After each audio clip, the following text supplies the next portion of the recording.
Good evening, everyone. It's been an honor and a pleasure to be Sifu student for the past 30 years. Sifu founded the Los Angeles Eastwind Foundation for Youth in 1972, the nonprofit organization based in Chinatown, Los Angeles. And he has been teaching a traditional South China line dance and traditional martial art program to the youth in the Chinatown community.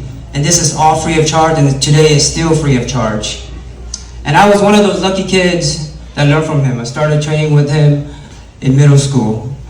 Not only did I learn South China line dance, but I also learned the Mai Zhong Lao Han system, or the Lost Track Buddhist system, which is one of my favorite systems and also one of his favorite systems. He also taught us Korean Hapkido system as well as American boxing. So I've been very fortunate to learn different martial arts systems from him. Sifu, thank you for your years of contribution to the martial art community, as well as to the community of individuals and families affected by ALS, also known as Lou Gehrig's disease. You have touched the lives of many young people, especially those in Chinatown. You have always pushed us to be the best version of ourselves. Not only to be a better martial artist, but just to be a better human, to be a better person in society.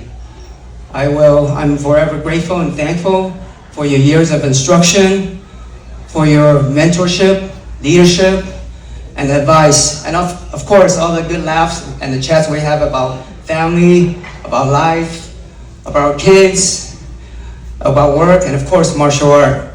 So without further ado, I am very honored tonight. I want to call my Sifu to receive this well-deserving Lifetime Achievement Award.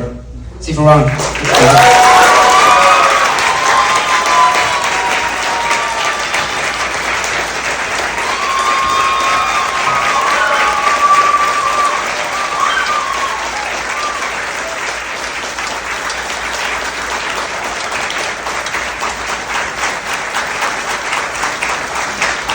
This is, thank you, Steve James.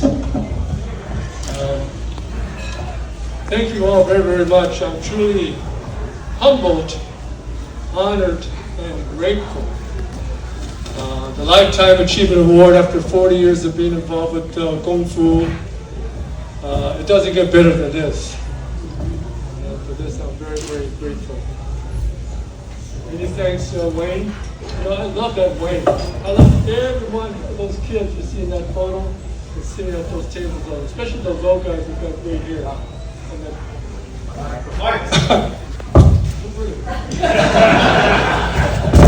I love every one of them. That's my extended family. I've been with them for 40 years, and we've been through a lot. We enjoy that. We had some great times. We trained, we worked hard, and it's my extended family is right there. I have my own family. That's my extended family, and I'm very grateful. And Wayne, you you look at Wayne. That guy goes out hiking. He goes all the way up the top of Mount Wilson. He takes those kids with him. He goes out running late at night, 10 o'clock. I can't talk to him just after 10 o'clock. He does everything. He likes working out on forums. He likes doing kicking. He's teaching the kids down at Alpine, the Eastern Youth Foundation. He's doing the same things I was doing when I was 30 years old. I would run and just run at night. My kids never got to know me, unfortunately. I love both of them.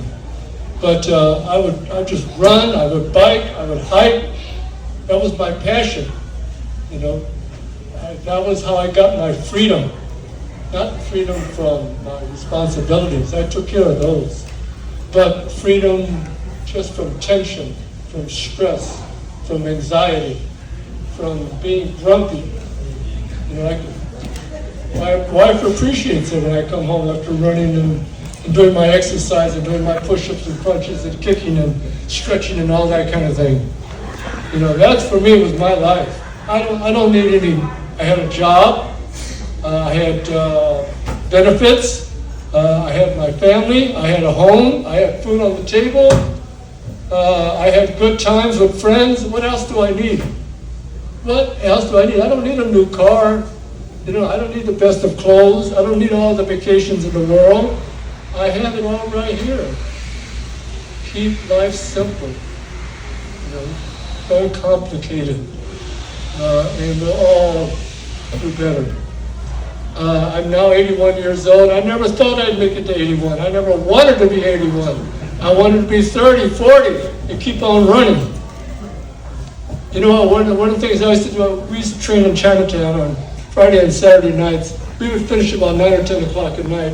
And I would plan it, especially during the summer. I love the summer. I'd park my car in Chinatown, and I would jog through East LA to go back home to Monterey Park.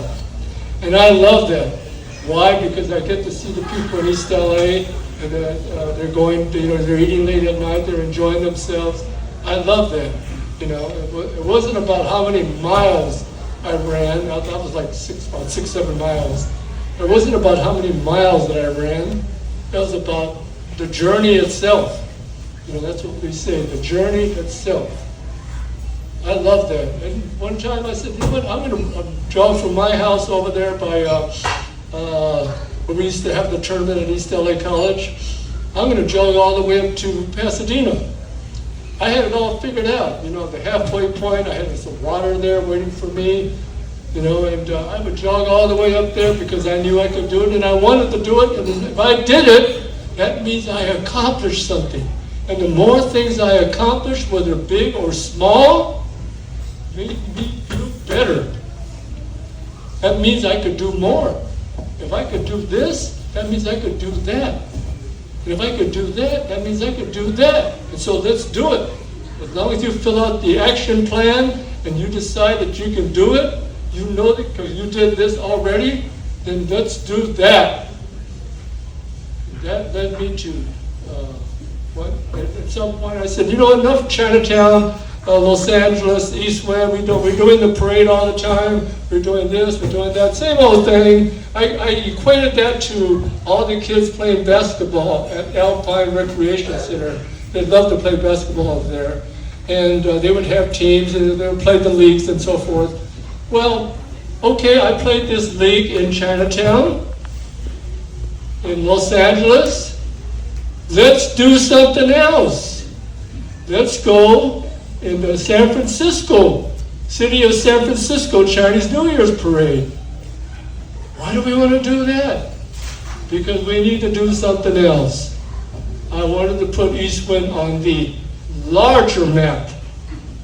And I went up to San Francisco, I explored it, and bottom line, we did it, and from that point on, we did it like 5, 6, 7, 8, 9 times after that. It was a great move. That's just a decision, all right? When I said about, I used to, my first challenges with Kung Fu back in the early 70s. Let me introduce Sifu Randall Quan, my cousin, co-founder of East Wind Youth Foundation. Randall, raise your hand right there, because together he and I organized the East Wind Kung Fu Lion Dance Club. It's a small little club in Alpine. In the late 60s, early 70s, we had a small crew, but we noticed over a period of time, kids wanted to join us. You know, and this is back in the 70s when Bruce Lee was popular. You could hear the sounds of us yelling and screaming, mimicking Bruce Lee as we were doing those side kicks with the bags. You know, we were just enjoying that. That was all about us. See, that was our Kung Fu. And from there, we just grew and grew to, who would have known that East Wind would be 50 years later, even more vibrant than what we had before. And we're very proud of that. And by the way, there's 2 tables of East Wind people over there. The leadership group is that table, led by our new director, Waylon Tam. Waylon, where are you? And the other table is our junior people over there, the younger kids who are going to perform with us later on. But one thing just led to another. I organized, my first thing with Kung Fu was organized 4 or 5 public exhibitions, including Sifu Johnny So, which he was in Los Angeles. We had Johnny So perform for us many times. And I knew all about Yin Xiang Mode, is his grandmaster, because Yin Xianmo was the descendant of Gu Yujiang. So I knew that he was famous in Hong Kong, and that the lineage was good. And also Sifu Raymond Wong, Sifu Cam Yun, we had them perform. And that was an exciting thing for me. I never knew how to organize an event, but I had the passion, so I figured it out. And I made the phone calls. Would you mind coming to Los Angeles and performing at our event? And just things fell into place. And so I've been like that ever since. Starting the tournaments. I never knew how to organize a tournament. Well, I found out. And then I said, well, who's going to come to my tournament? Because I went to other tournaments to learn how to do it. And I found out that people only go to their own federation. They belong to different federations. And so therefore, they only go to those tournaments. I said, well, who's going to come to my tournament? Hi, my name is Quan. I just started going around knocking on doors, and I found instructors, karate and kung fu, who were basically doing their own thing. And I said, would you mind supporting our tournament? It's our first time, and it's a fundraiser for ALS patients. Some said no, and some said yes. So it started coming together. We did our first tournament at the Alpine Recreation Center in Chinatown, Los Angeles. Eastman was a big help, and we made it happen. And from there, we went on and on and on. And I continued knocking on doors, asking different Sifus if they would support our event. And some said no, quite frankly, and several said yes. And I have to say to Sifu Ken Wei, he's been a good friend ever since. I always wanted to meet him and know him, and he's been a great supporter of our tournaments and our federation for quite a while. And I'm very, very thankful for the Northern Shaolin Kung Fu Club, Canrio Kung Fu Club, Bucktown Kong's Kung Fu Club, all these different groups that, you know what, over a period of time, we generated friendships. And then I said, well, hey, why don't we have an organization of instructors so that we can represent the Chinese, traditional Chinese Kung Fu and Tai Chi community and interact, do things together, organize events, and come together and establish friendships and provide a format for our students to get involved too and challenge them, allow them to have an opportunity to showcase what they've been working on all the time. They're learning all these forms and all these weapons. Let them come out on the floor, let them perform, and if they win, look at that smile on their face. Look at that pride that comes out in their chest. They get re-energized, they want to go back to the gym and practice more, and that's what we want.